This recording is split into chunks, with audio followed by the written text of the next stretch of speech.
Bismillahirrahmanirrahim. Assalamualaikum warahmatullahi wabarakatuh.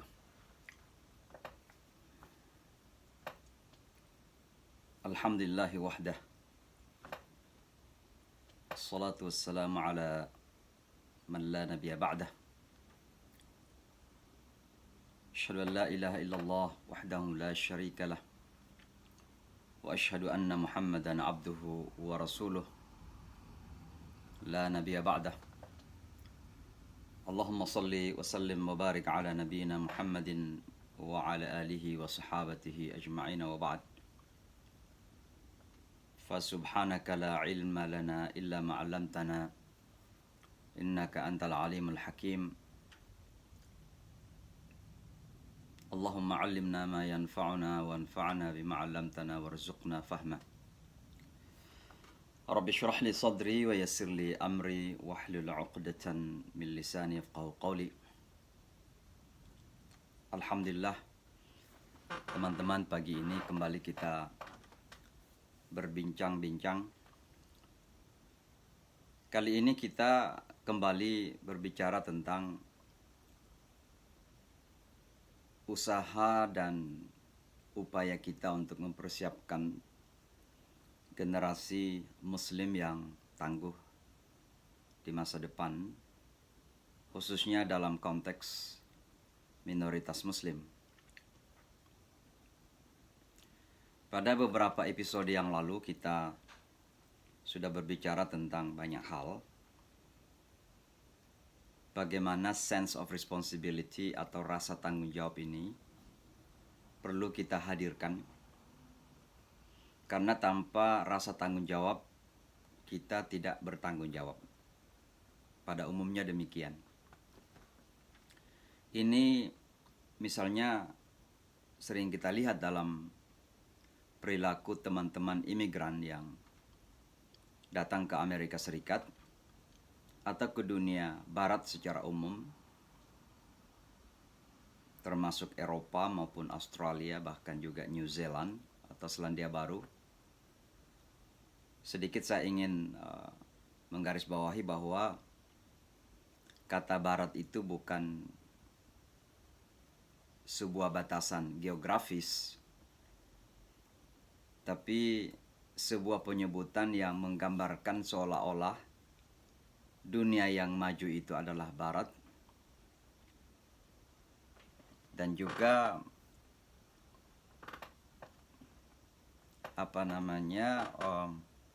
kok suara saya di Instagram gak kedengaran ya?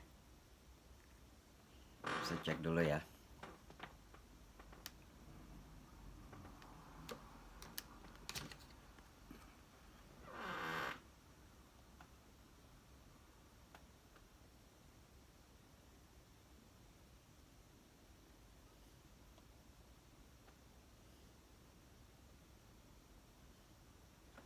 Harusnya kedengaran.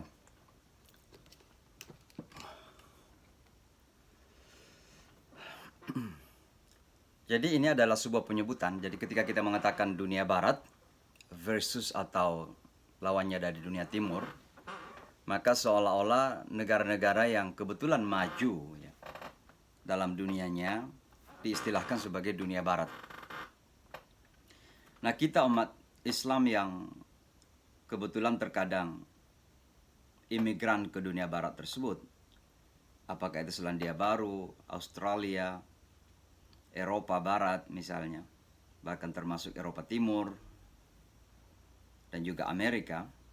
Amerika tentu termasuk Amerika Utara secara dua negara di sini, Amerika Serikat dan Kanada.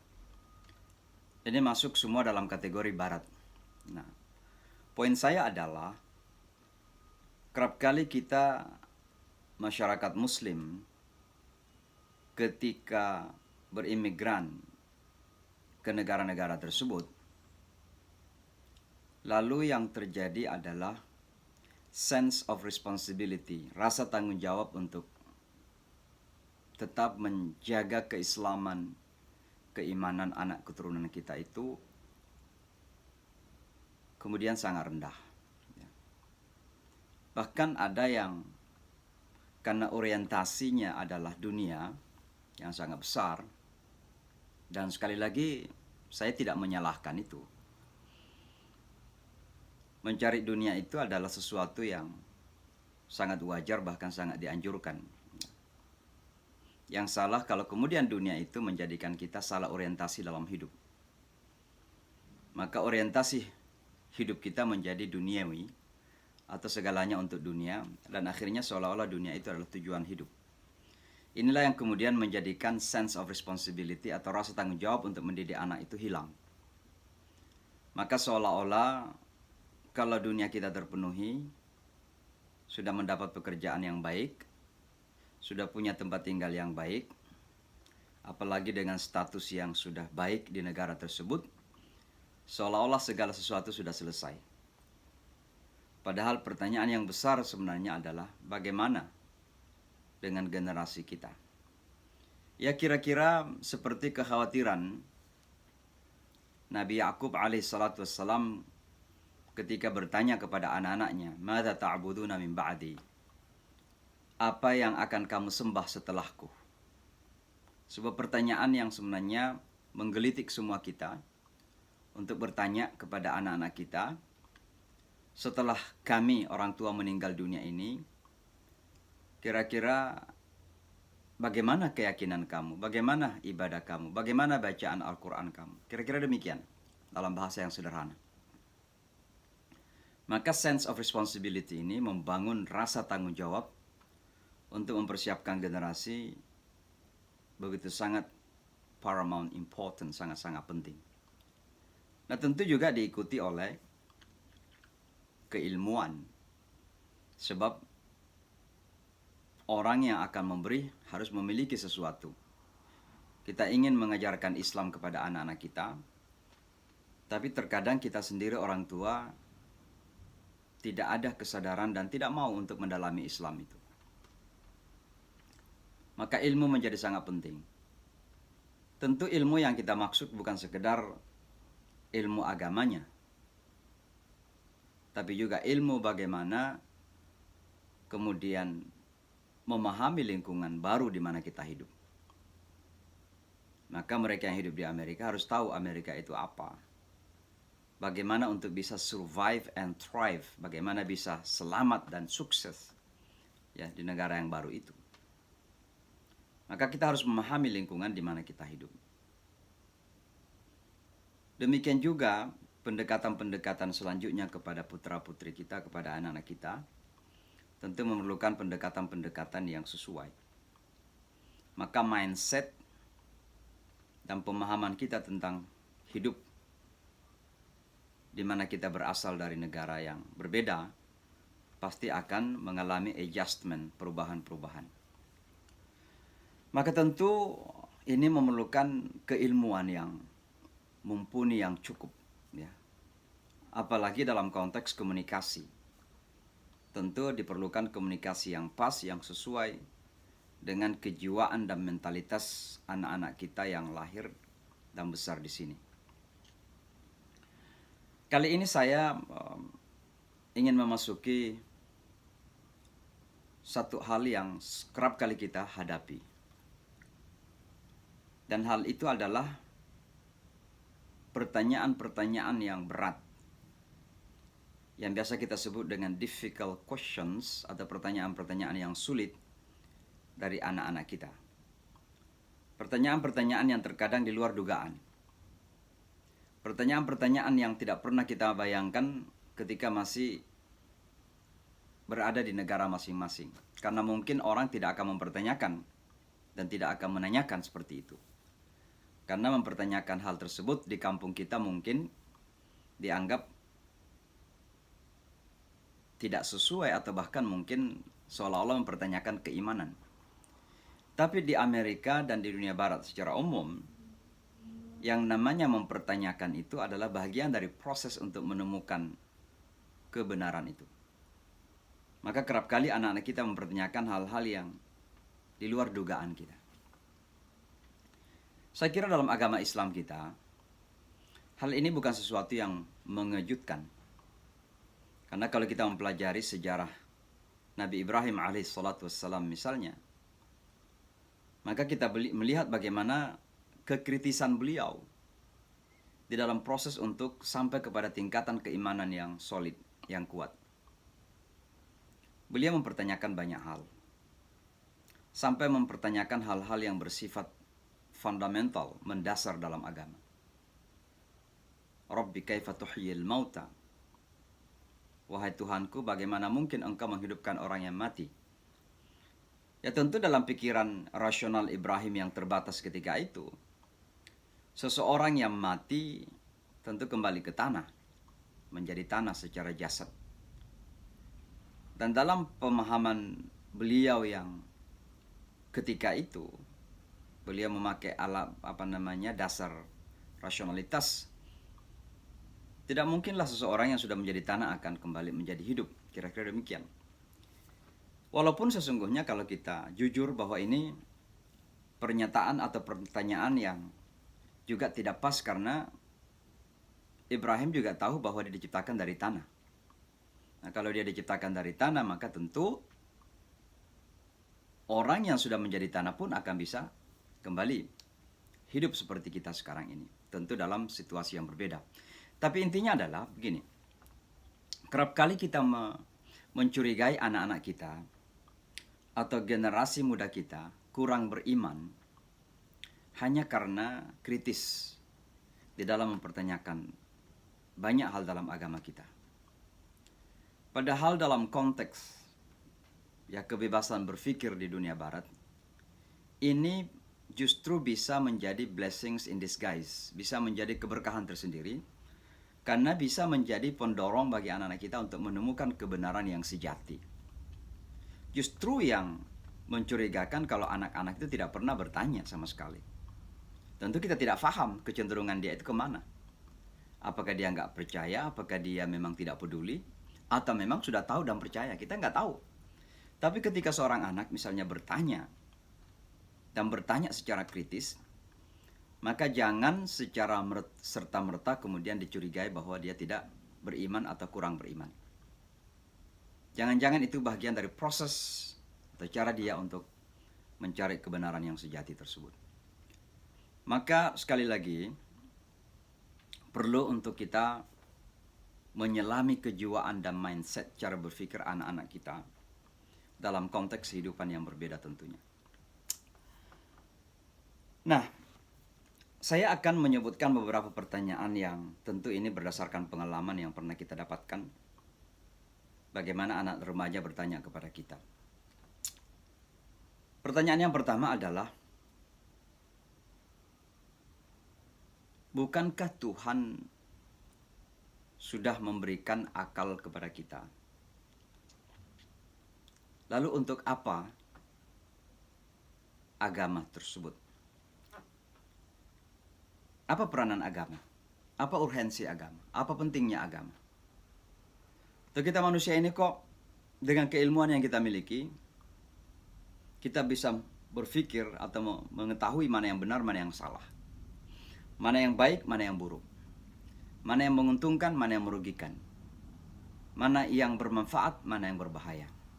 Nah, kira-kira intinya adalah mempertanyakan posisi agama, karena kita sebagai manusia sudah sesungguhnya memiliki kemampuan untuk memilah-milah mana yang benar dan tidak benar dalam hidup, mana yang baik dan buruk dalam hidup. Ini pertanyaan yang umum. Apalagi di dunia kita sekarang ini sedang meningginya tendensi ateisme. Dan ini kita harus jujur. Mohon maaf, di dunia Islam kecenderungan untuk tidak percaya kepada agama ini sangat tinggi sekali. Kita melihat di negara-negara Arab sekalipun. Saya melihat ada beberapa penyebabnya. Pertama, karena sistem pendidikan kita yang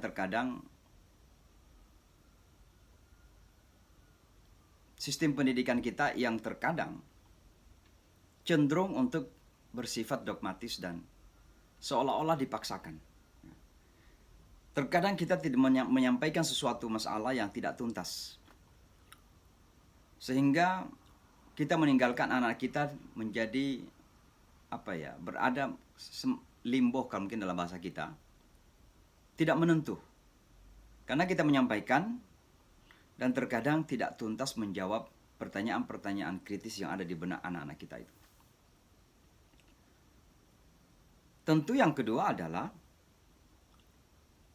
karena dunia Islam kebetulan mengalami, mohon maaf ini, inferioritas yang sangat dalam.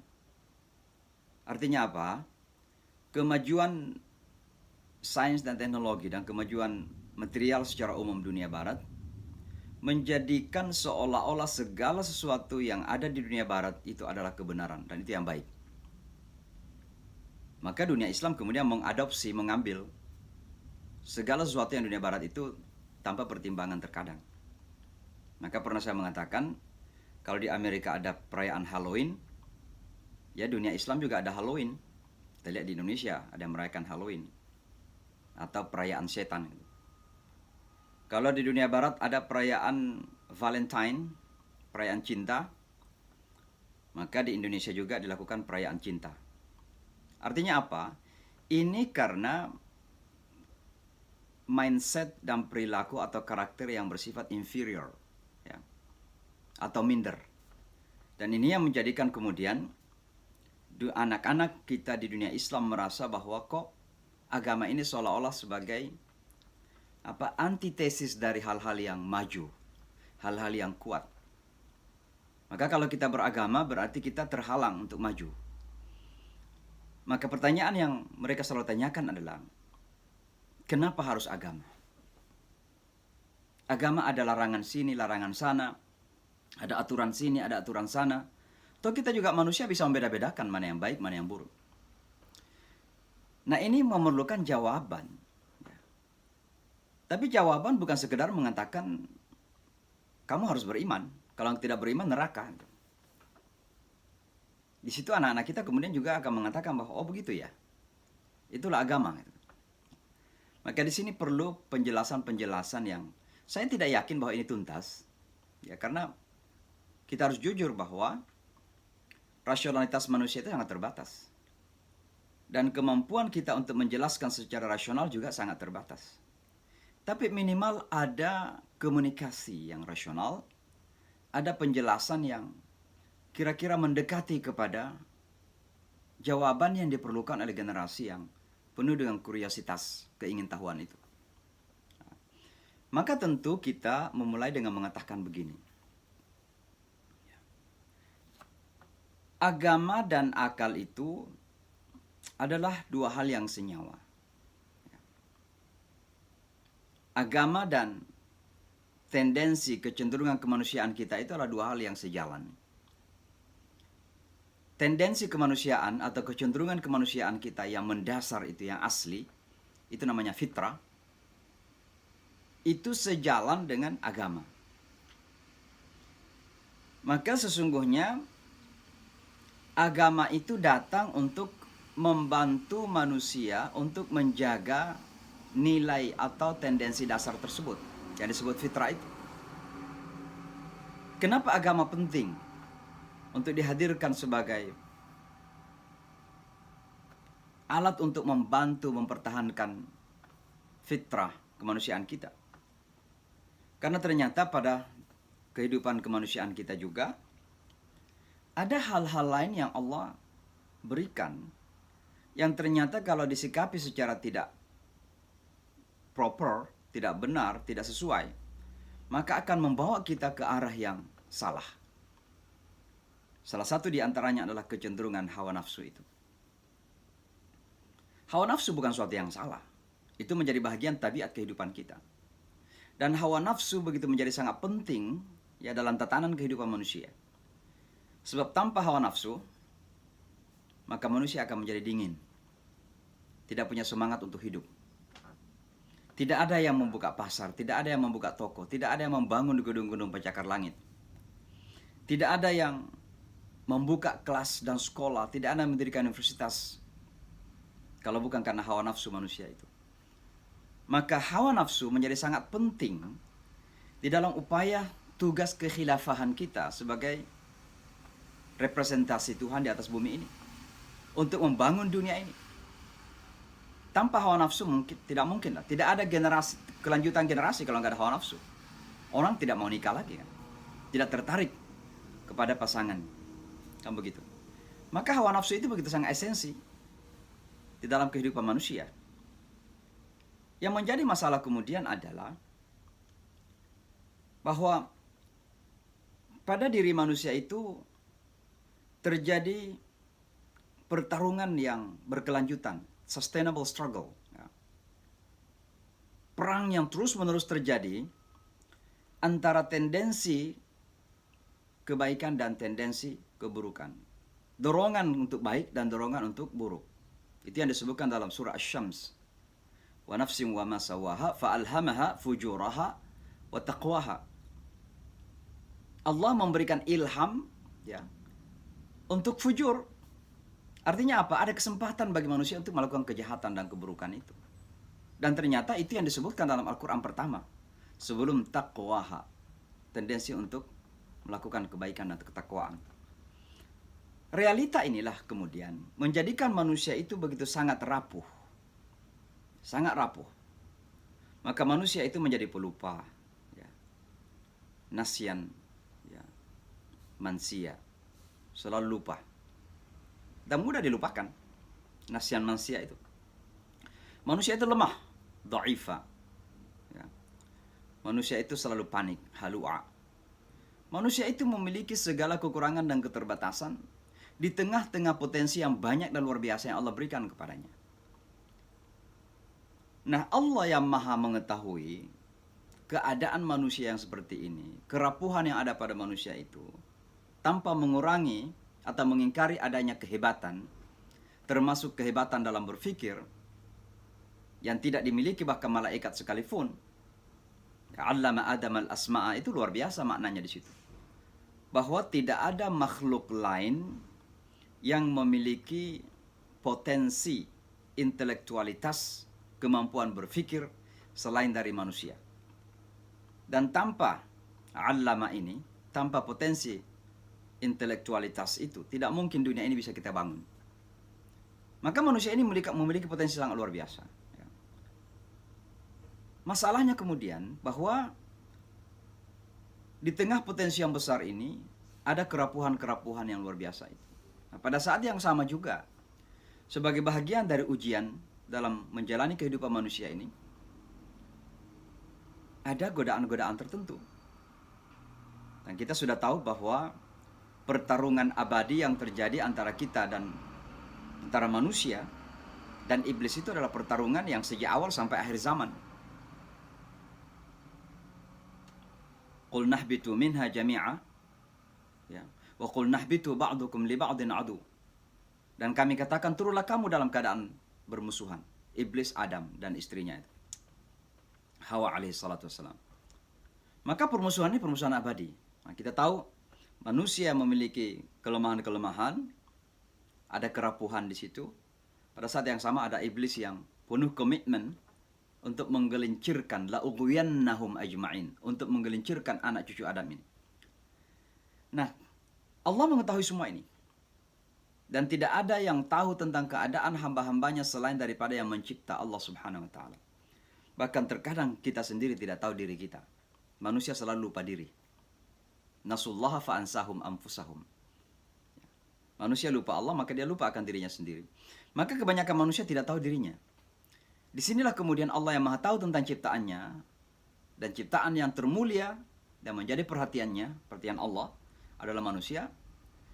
Maka Allah kemudian dengan kasih sayangnya itu mempersiapkan tuntunan itu untuk membantu manusia menjaga kefitrahan dirinya itu. Itulah yang disebut dengan agama. Ya. Maka agama itu kira-kira, ya mungkin kalau anak-anak di Amerika bisa katakan beginilah. Ambil contoh sebagai Amerika ya. Orang Amerika merasa pintar. Dan memang banyak yang pintar. Walaupun banyak juga yang kemudian merasa pintar. Tapi terkadang dibodohi oleh media. Ya, termasuk ketika media menyampaikan Islam apa adanya, banyak orang Amerika yang termakan. Berarti kan pura-pura pintar namanya. Orang yang pintar itu harus independen. Jadi harus memakai otak sendiri untuk mengelola mana yang benar, mana yang salah gitu. Nah, orang Amerika ini banyak yang pintar atau minimal merasa pintar. Tapi kenapa kemudian di Amerika Serikat ini harus ada aturan-aturan yang jelas? Nah, ini dalam sebuah negara yang namanya undang-undang dan konstitusi itu harus jelas. Pertanyaannya, kenapa harus ada konstitusi? Kenapa harus ada undang-undang? Kenapa harus ada aturan-aturan? Seolah-olah kok kita ini disuapin gitu. Anda mau begini, lakukan ini, jangan lakukan ini. Padahal kita punya otak sendiri kan? Tapi kenapa harus ada aturan? Itu menunjukkan bahwa harus ada faktor eksternal yang menjamin tendensi, kecenderungan, dan karakter yang sudah baik pada kita. Maka orang Amerika yang berakal rasional, ya disiplin, ya, punya etos kerjaan tinggi, tapi kan perlu didukung oleh aturan-aturan itu. Kira-kira itulah agama dalam posisi, dalam pemahaman kita. Ya, agama ini begitu sangat penting, karena itu akan membantu untuk membentengi kefitrahan kita sebagai manusia. Manusia yang senantiasa lupa, manusia yang mudah digelincirkan, mudah dikeluarkan dari jalan yang benar, maka agama kemudian menjadi benteng atau tameng ya, dari ketergelinciran tersebut. Saya ingin selalu mengistilahkan begini kepada teman-teman yang akan memeluk agama Islam. Agama Islam itu bagaikan GPS kita, di mana kita dalam dunia ini sedang berjalan. Dan kita memerlukan tujuan kita jelas, dan arah untuk menuju kepada alamat yang dituju itu jelas. Nah, yang menuntun kita untuk menemukan arah menuju kepada tujuan hidup kita, yaitulah agama. Sebab akal manusia dengan segala potensinya itu sangat terbatas. Dan oleh karenanya mau tidak mau, sadar atau tidak, akan pentingnya agama memang tidak akan bisa terelakkan. Dan disinilah dilemanya orang yang kemudian merasa bahwa agama itu tidak penting. Karena itu adalah perasaan sekaligus pengakuan arogansi yang terbesar. Merasa Superman, merasa bisa menyelesaikan segala-galanya. Manusia bisa menyelesaikan permasalahan corona mungkin, COVID-19. Tapi mampukah manusia kemudian menyelesaikan permasalahan-permasalahan yang mendasar? Kita di dunia ini di sini untuk apa sih? Akal yang terbatas kita memahami ya untuk membangun dunia ini, mencari dunia ini, mengumpulkan harta sebanyak-banyaknya. Itu pemahaman akal kita. Tapi kemudian sejujurnya kalau kita kembali melakukan introspeksi diri, berpikir secara dalam lagi, apakah memang itu tujuan hidup kita? Alangkah murahnya hidup ini kalau hidup kita bertujuan sekedar untuk mengumpulkan dunia ini. Anda yang sudah memiliki miliaran dolar, punya rumah yang mewah, punya segala fasilitas kehidupan dunia yang seolah-olah apa saja bisa dilakukan. Tapi coba berpikir ketika berumur 60 tahun, 70 tahun, 80 tahun barangkali. Berapa hal yang bisa Anda nikmati dari uang yang Anda kumpulkan itu? Sementara kecenderungan hawa nafsu kita jama'a amalan wa addada yahsabu anna ma lahu akhlada. Mengumpulkan harta, menghitung-hitung seolah-olah harta ini akan menjadikan kita hidup abadi. Inilah kecenderungan kita. Dan oleh karenanya agama menjadi sangat esensi, sangat mendasar untuk menjadi tuntunan, menjadi hidayah, menjadi guidance, menjadi GPS bagi kita dalam menjalani hidup ini. Tanpa itu, maka kita akan salah jalan. Dan itulah yang diistilahkan dengan dalam agama sebagai dhalun, dalalah, kesesatan. Maka agama inilah yang kemudian memberikan petunjuk jalan kepada kita tentang dari mana, kenapa kita di sini, dan kemana kita berjalan, tujuan kita kemana. Semuanya ada dalam agama ini. Akal manusia tidak akan mampu menjawab semua itu. Dan oleh karenanya, sekali lagi ketika anak-anak kita mempertanyakan hal seperti ini, maka kita semua tertantang untuk memberikan jawaban yang minimal dengan komunikasi yang sesuai. Saya yakin jawaban yang akan kita berikan itu masih penuh dengan follow up question, pertanyaan-pertanyaan selanjutnya. Karena pertanyaan manusia itu kan tidak pernah habis. Kana al-insanu aktsara syai'in jadala. Manusia itu terlalu banyak perdebatan-perdebatan, banyak jadalnya, ya banyak argumentasinya. Maka saya yakin kalau kita memberikan argumentasi, penjelasan, pasti akan ada pertanyaan yang lain.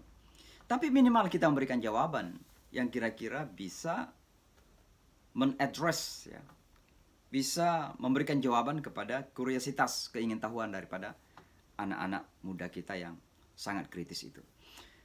Saya kira itu saja pada pagi hari ini, jadi satu saja.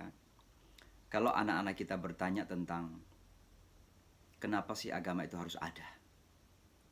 Bukankah manusia itu punya kecenderungan yang sudah baik, fitrah? Ini kalau anak-anak kita sudah faham makna fitrah. Bukankah manusia itu secara fitrah sudah baik? Bukankah manusia itu secara akal bisa berpikir mana yang baik, mana yang buruk? Tapi kenapa sih agama itu penting dan harus melarang kita sini, melarang kita sana gitu. Ada aturan-aturan yang harus kita ikutin dan seterusnya. Tentu memerlukan jawaban yang bijak, yang pas, dan tentunya rasional, dan bisa dipahami oleh anak-anak muda kita di Amerika dan di dunia barat secara umum. Saya kira demikian, teman-teman. Mudah-mudahan ada manfaatnya. Jangan lupa olahraga, istirahat yang cukup. Mudah-mudahan sehat selalu. Hadanallahu wa yakum jama'in. Wassalamualaikum warahmatullahi wabarakatuh. Dan kita minum kopi lagi.